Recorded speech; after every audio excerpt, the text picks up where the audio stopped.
Draper? Yeah, Miles. The ambulance is on the way. He's very sick this time. It's his heart. What did he tell you? Did he confess? Did he tell you everything? Yeah, he told me the whole truth. How he killed Denise and why. Then he begged my forgiveness for having made April suffer. Damn the forgiveness, Miles. I want that man to tell the truth to the world so April gets out of prison.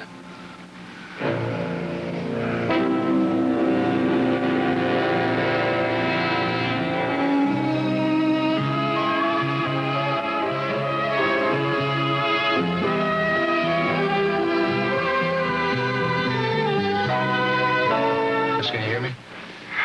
Miles? Gus, you listen to me. Draper is with me. I've told him everything you told me about Denise, about what you did. I did it for her sake, I swear it, and for yours, Miles. I didn't want her to be able to go through with her terrible scheme. But why didn't you do something to prevent April from going to jail? Draper, forgive me, I beg you. I was a very foolish, frightened old man. Forgive you? Gus, my wife is in prison. Do you know what she's gone through because of you? I tried to help. You tried? How? By reading every word of the trial. You call that help? And I suddenly remembered that I remembered something about April. What do you mean, Gus? You remember, Miles, how I was consulted when that trouble occurred with April's mother? Mother? Yeah, I remember that. It was a dozen years ago, Draper. It's when we were trying to get our mother transferred from that terrible hospital she was in someplace decent. And I remember that I still had some of those documents, the documents about April's mother and her illness, and I thought that if I sent those documents to the prosecution, they might believe that April could not be blamed for what happened. Miles, listen. Yes, Gus, go ahead. Miles, I've already told the police the whole story. You what? I wrote a confession weeks ago.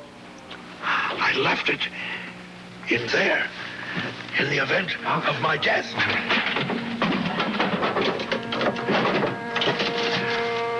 Miles, it's here.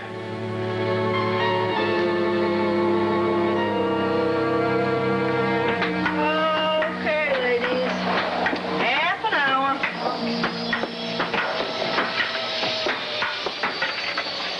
Out. Whoops. All right. Okay. Think you can get that finished in half an hour? What difference does it make? Don't you like to finish what you start? Sorry. Got all the time in the world to finish this. No, you don't. It's like everything else around here. If you don't finish it all at once, someone will come along and smash it.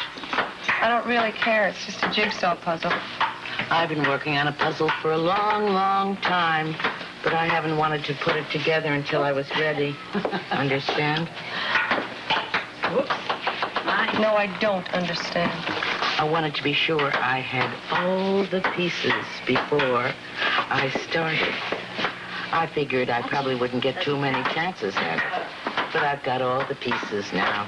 Good for you. Don't pretend you don't know what I'm talking about, Eva. I told you before. Just you and me have no place else. Oh, look, doesn't that go right in there?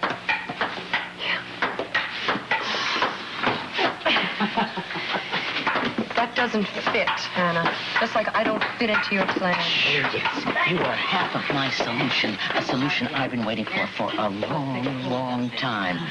Besides, I like you. You don't belong in a place like this. You're a sweet kid, not like these other bimbos.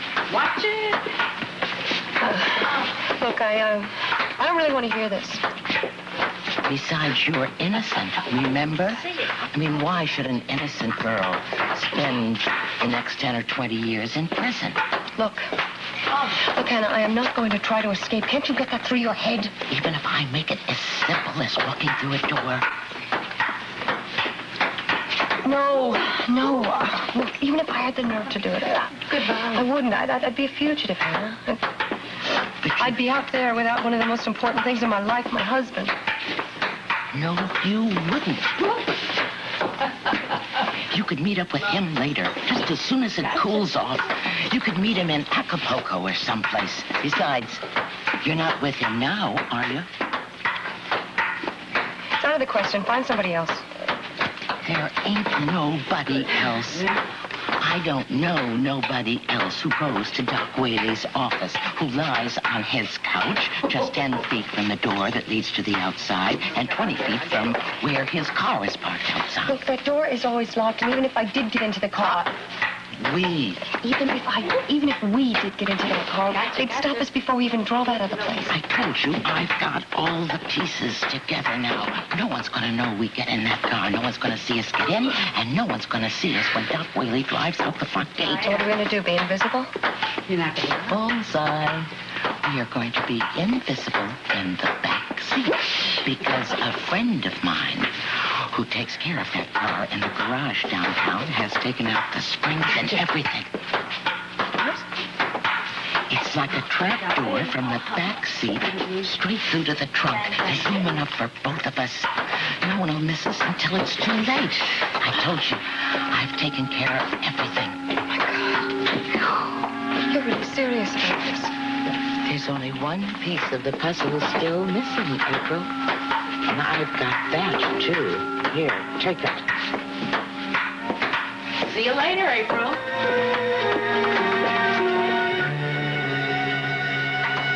Dad wants me to do a column on it. I see. We, talked about some other things, too. Well, pretty distressing. Why? What's wrong? Well, it sounds incredible, but something has come between Nicole and Miles. What? Incredible. However, the course of their true love is definitely not going smoothly. I put all the perishables away. Thank you, dear. Thanks very much. You know, dinner's going to be a snap to put together tonight. Oh, may I do it? If you tell me what to fix, I know I can do it with just a little instruction. Diana, it's the simplest meal ever. I'm going to broil some steaks. I've already got the soup and the vegetables. There is a salad that has to be made, okay? Well, you will let me do it then. Terrific. Okay. Diana's determined to be of help to both of us today. It's all I could do to stop her from taking over Anna's job. Oh, gee, I hope I didn't upset your secretary. No, I'm sure you didn't, Diana.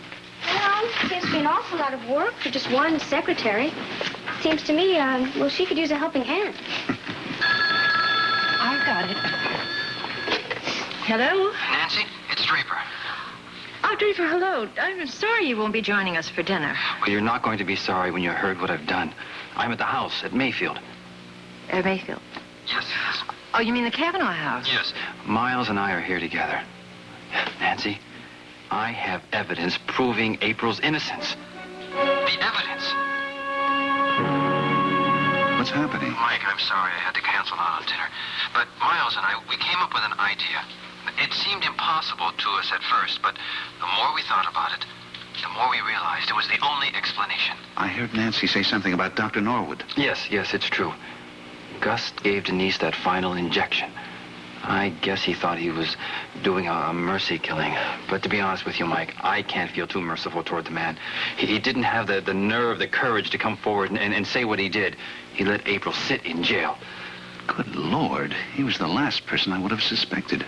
And yet, he was the only one in that house who had the means and motive if he didn't want Denise to suffer any longer.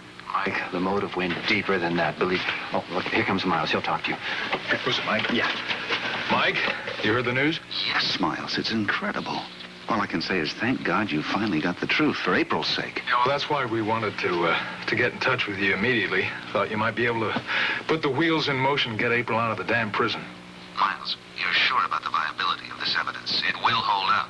Gus told me the whole story. And as a matter of fact, before he admitted it, he had put the whole thing in writing. He wasn't going to give the confession away, of course. He was keeping that, I guess, as a kind of, well, a legacy.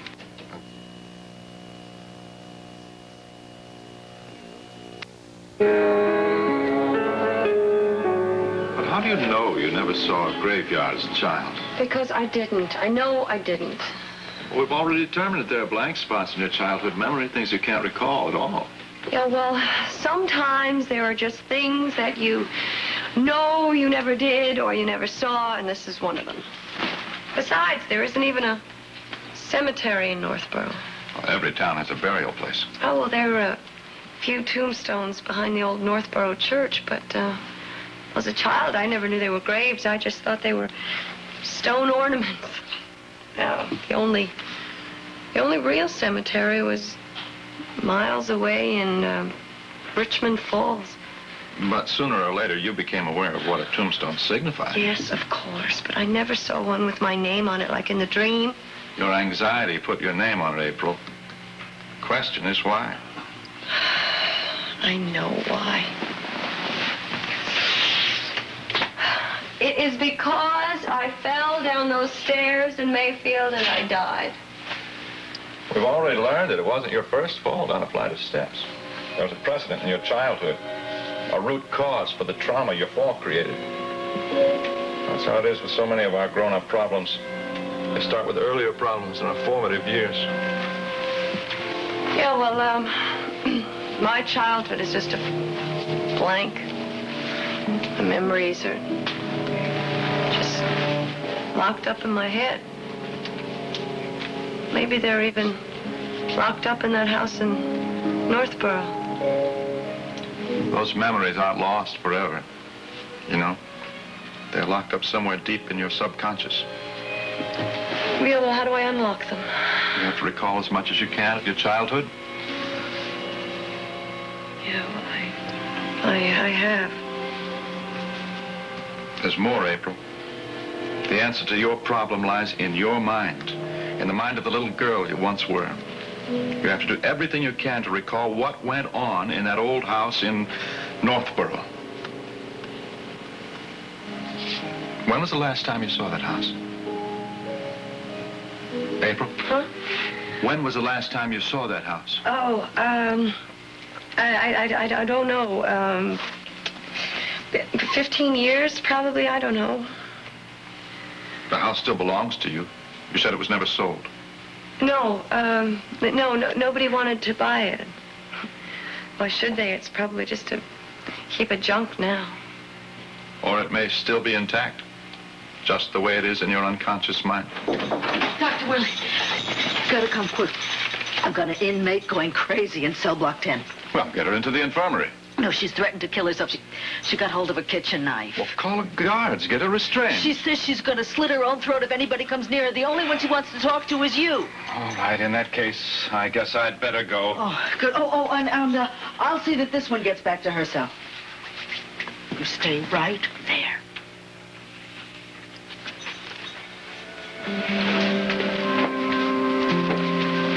Hannah? Haven't you got this door open yet? No, I did. Give me that damn key. Will you? Okay. Okay. Come. No! Move. No! You're coming with me. No. I'm not taking any chances. You go, I promise. I won't tell anybody. Just stay. No, please, Hannah.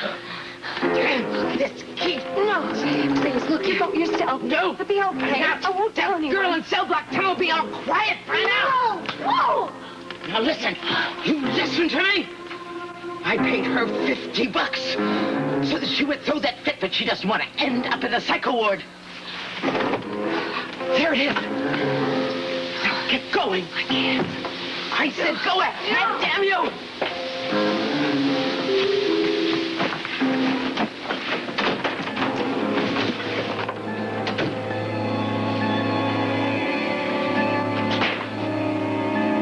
What are you doing there?